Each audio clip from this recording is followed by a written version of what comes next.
The market is at all-time highs in all three commodities simultaneously. This isn't silver, this isn't gold, this isn't copper. And metals are the energy of the future. Well, that's the purest formation I've ever seen in metals. And it's not only the purest formation, it's the purest formation that actually happened. It didn't get rejected. How many times have pundits been saying to you over the years, this is a cup and handle, or that's a wedge, or this is going to be a breakout? It's not a breakout until it's a breakout. Well, we're in the breakout now, so believe it. The lid is off, and I happen to agree with Michael. If you are nervous and you do want to take profits and a portion of your money is trading scared, then take those profits. But most stackers aren't trading scared because they're not trading with leverage. Gold and silver started the week with significant volatility as investors responded to breakout moves from the previous Friday, pushing gains through to Sunday evening. Overnight, gold futures reached a new all-time high of $2,454.20 an ounce, while silver prices climbed to $32.75.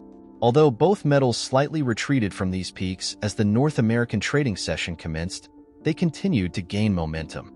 VinceLanci drew attention to key technical indicators such as the cup and handle formation, a bullish sign in technical analysis that underscores the authenticity and significance of the current market rally. Lanci noted that silver, now excelling in the precious metals sector, is drawing significant interest as both a monetary and industrial metal. Additionally, copper's surge to a record high of over $5 per pound has further bolstered silver's position. Lanci emphasized that this rally is unique because it includes simultaneous peaks in all three major commodities, silver, gold, and copper, highlighting the potential for sustained growth in the precious metal sector. Analysts remain optimistic that gold and silver prices will continue to ascend, but they caution investors against chasing the market at these levels to avoid potential risks. Despite past doubts about maintaining positive trends, Lanci encourages confidence in the ongoing rally, marking it as a significant and unique occurrence. Join us as we explore more of VinceLanci's insights. And if you find our content valuable, don't forget to subscribe and turn on notifications to stay updated with our latest videos. Thank you for watching and enjoy the video. I want to, share with you that knowing Michael for a relatively brief period of time and not a huge technical analysis person, I appreciate it when someone who has been bullish takes stock of a situation, but doesn't in a knee-jerk fashion tell you, take your profits. Frequently, pundits, analysts, they will say that because they don't want to be wrong.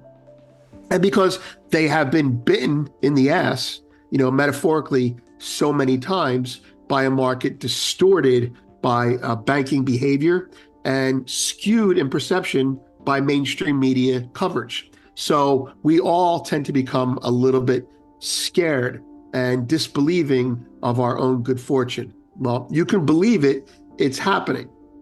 He goes on to continue back the vibe of his report. He goes on to talk about there are retracements headed our way, right? They could be big, but none of them is meaningful. I'll let you know if they are meaningful. That's his point about the credible correction. But this is unlike most other rallies. Cap that off. If you're asking why is it unlike most other rallies, as I do, well, empirically, the market is at all-time highs in all three commodities simultaneously. This isn't silver, this isn't gold, this isn't copper. This is commodities. And metals are the energy of the future for all these other reasons. All the other reasons that we talk about are here. The other reason that this is different is because if you're a technician and you see that ridiculous cup and handle, well, that's the purest formation I've ever seen in metals. And it's not only the purest formation, it's the purest formation that actually happened. It didn't get rejected. How many times have pundits been saying to you over the years, this is a cup and handle, or that's a wedge, or this is going to be a breakout? It's not a breakout until it's a breakout. Well, we're in the breakout now, so believe it. The lid is off, and I happen to agree with Michael. If you are nervous and you do want to take profits and a portion of your money is trading scared, then take those profits. But most stackers aren't trading scared because they're not trading with leverage. VinceLanci has observed that although mining stocks have not risen as sharply as gold and silver, they have significantly bounced back from their lows.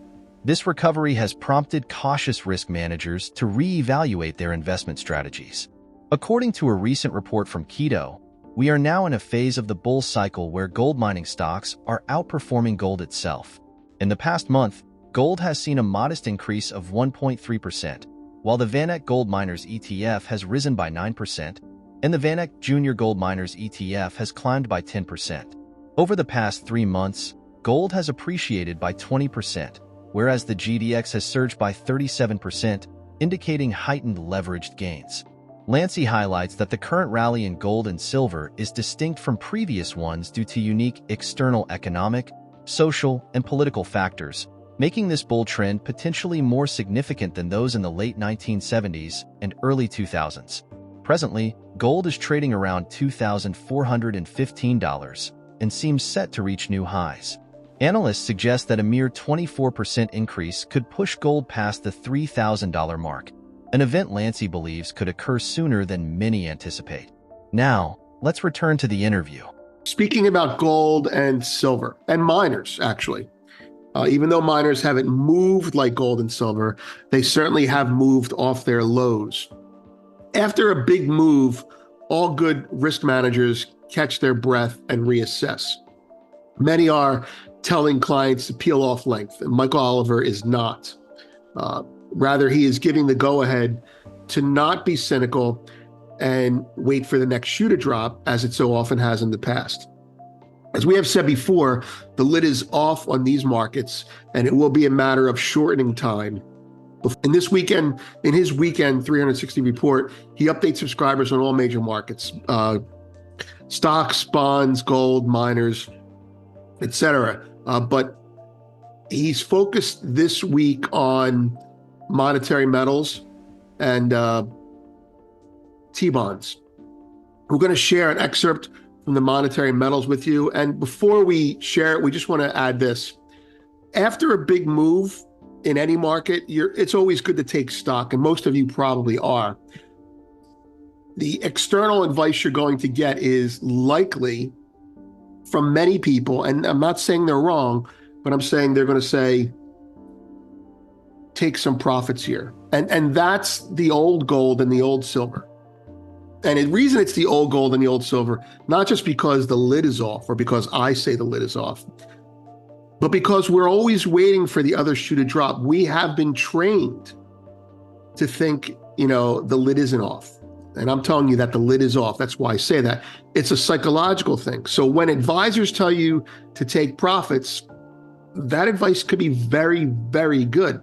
Always close risk when you're unsure of a situation. That's a motto that I stick to very strongly. However, 20, 30 years of this have made us all potentially people that cut profits short, right? So temper your cautiousness with enthusiasm. This time is different. And the price action is different. Empirically, it's different. And so the behavior that led to the price action is different. Will it continue to be different? Nobody knows. Regarding the monetary metals acceleration and our analysis of those markets by Michael Oliver, MSA Markets, we now argue that gold and related are entering the more dramatic phase of their bull trend. Furthermore, we argue that this bull trend is of greater magnitude and significant than prior bull trends, especially when compared to the external economic, social, and political factors that were then in play from the mid-late 1970s and from 2011. This is not just another gold bull trend. We've noticed that most market research timing reports, even those that claim a positive bias towards gold, have been skeptical of the recent advance. Many have urged their subscribers to take profits repeatedly, here and there, and often expressed doubt that this surge is sustainable, to the point of what I just said. That's the sort of advice that has tended to move many gold investors out of the market based on being cautious. As we keep a close eye on this dynamic market, what do you think about the ongoing rally in precious metals? Do you anticipate this trend will persist, or do you foresee a correction on the horizon? Feel free to share your perspective in the comments section. If you find the video insightful, consider joining our community by subscribing to our channel and enabling notifications using the bell icon. Thank you for being a valued part of our community.